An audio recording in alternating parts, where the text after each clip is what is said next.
Hello mga manay, good evening. So yung nag-video ako mga manay, na dito ako sa kwarto ng guest room kasi mga manay, kararating lang namin. Sinamahan ko si ate, nag-fit ng damit niya kasi mag-photoshoot siya sa kanila para bukas sa kanilang sa 6th anniversary namin kasama yung mga models. So hindi na lang ako nag-video kanina mga manay kasi ako nagbitbit, tapos sabi ni ate wag muna ako mag-video para makakonsentrate. So yun, nagtuo naman ako. Yun, ganyan talaga mga manay, maniwala, wag tayong magsinupakon sa ating mga kapatid na magulang. kapatid na mas matanda sa atin kasi yung Bisaya ng mga manay, panganay ay magulang ba.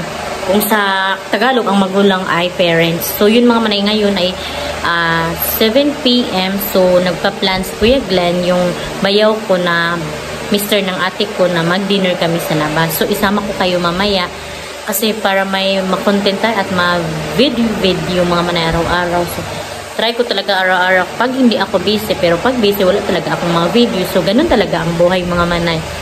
Okay na sa akin kahit kasi recovery na, sayang din naman yung YouTube kapag mapababayaan ko, diba? So thank you sa mga nag-stay. Super happy pa din ako kasi meron pa din namang nag-review sa akin kahit 50 ganun or kahit paano, meron din namang nag-review. So thank you so much. So yun mga manay, sama ko kayo mamaya sa dito tayo sa guest room kasi dito ako natutulog. So see you later mga manay. So, hello mga manay, lalabas na kami mga manay, magdi-dinner na kami kasama lahat ng pamilya ni Kuya Glenn, ni ate at Kuya Glenn, at si ate din, ayan. Yung kasambahay nila ate. So, kami lahat at saka mga staff, so kami lahat maglabas. Kasama yung mga anak nila. Let's go! Let's go! Let's go! Dagat kayo. Taba ching ching. Let's go. Let's go daw. Let's go.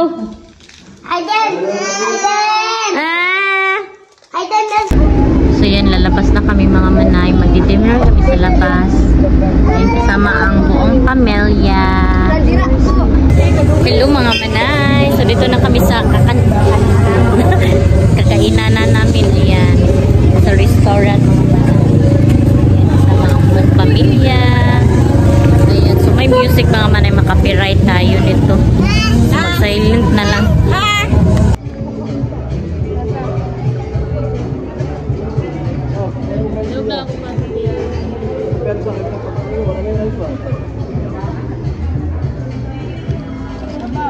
So, hello mga manay, nakauwi na ako dito, nakauwi na kami dito sa bahay ni ate at super busog ako mga manay, as in, ayan lumakit yan ko, parang tataba talaga ako dito sa kay ate mga manay, puro kain, tapos ang sasarap ng mga pagkain, pros nasa restaurant palagi.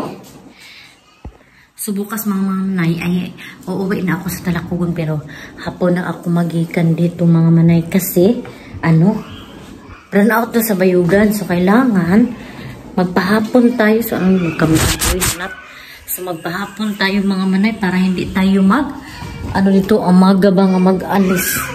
Kasi kapag umaga tayo alis, maabutan pa natin yung kurente. Walang kurente ba? So yan, matulog na muna ako mga manay. See you tomorrow mga manay. At maghimasa-himasa tayo mga manay. Kasi magbihis lang siguro ako kasi mga manay, nagahimasa na ako kanina. Hello mga manay, good morning. So ayan, nagbantay ako ng baby namin mga manay. Ayan, napaka-cute. So maglabas kami mga manay, kay ingawon ko to. Nagsapot kasi mga manay, wala sa mood. Super cute nito mga manay. So labas tayo. Ayan, ang ganda ng sunset. Ito na yung view natin today. Ayan, ang yaman nila ating mga manay, no? Diba? Dalawang sasakyan nila. Hindi naman ako. Ako yung kapatid na hindi sanay na humingi sa mga kapatid mga manay. Hindi ko kasi ugali na magsalig ba. Umaasa sa mga kapatid. Gusto ko kasi may sarili akong pera. Ayaw kong umaasa sa kanila. Ako yung bunso, pero ayaw kong ayaw kong mag-asa sa kanila.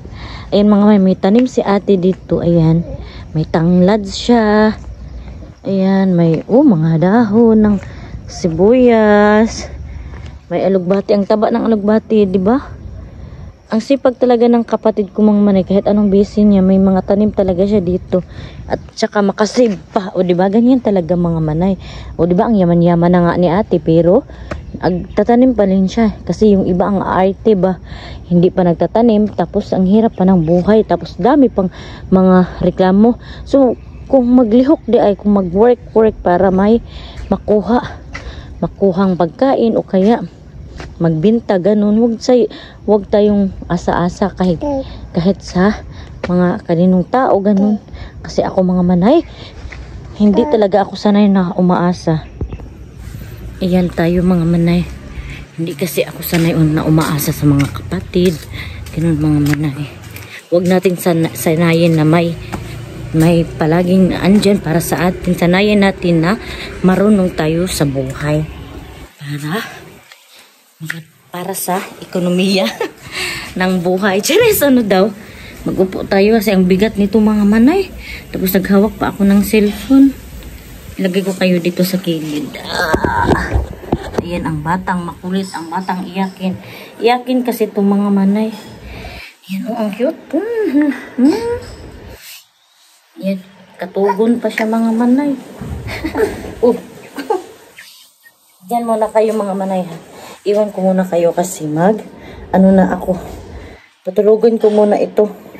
So hello mga manay. So ayan, ako na lang mag-isa dito mga manay kasi hindi ako sumama kay Kuya Glenn at kay ate na nag-pictorial doon sa clinic nila mga manay kasi si ate ay pictorial niya kasama ang kanyang mga model at saka si Kuya Glenn naman ay sinama niya yung mga bata at mga katulong, dalawa nilang katulong, sinama maligo mga manay. Kaya ako na lang mag-isa dito. Natatakot ako dito mga manay kasi napakalaking bahay nila.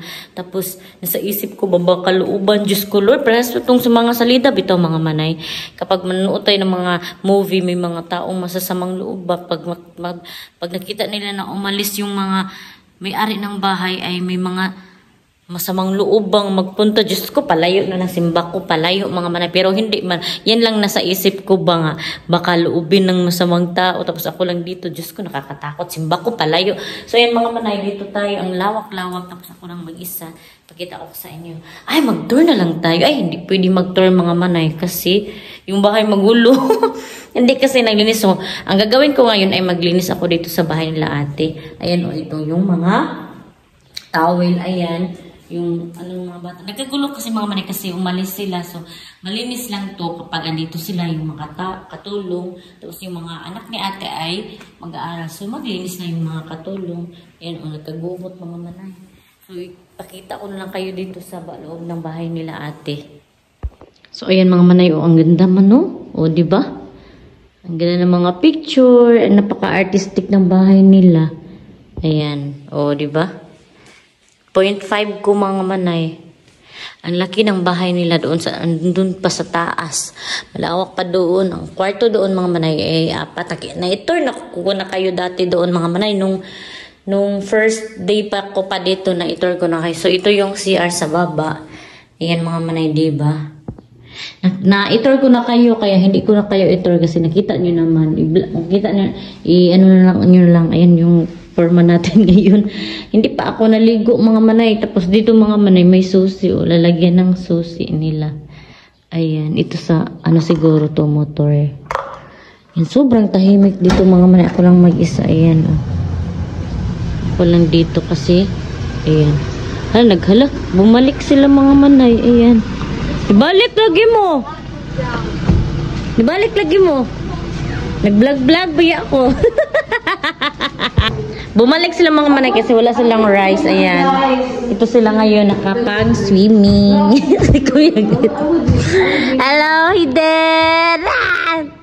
So, yan mga manay. Mag-charge muna ako mga manay kasi luha.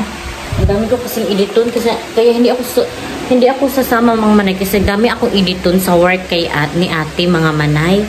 Kaya hindi ako pwede magsama kasi madami akong work na gagawin.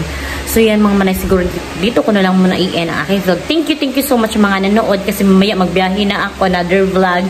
So mag-vlog tayo mga manay kasi sayang yung panahon ba, sayang din yung YouTube natin na mapabayaan. Kahit paano may mga viewers naman na kahit kunti ay masaya naman ako. So thank you so much kay Ostong TV kasi laging nakasupport din sa akin. Thank you so much sa support. See you in my next vlog mga manay. Bye bye and God bless. Ingat po kayo parati.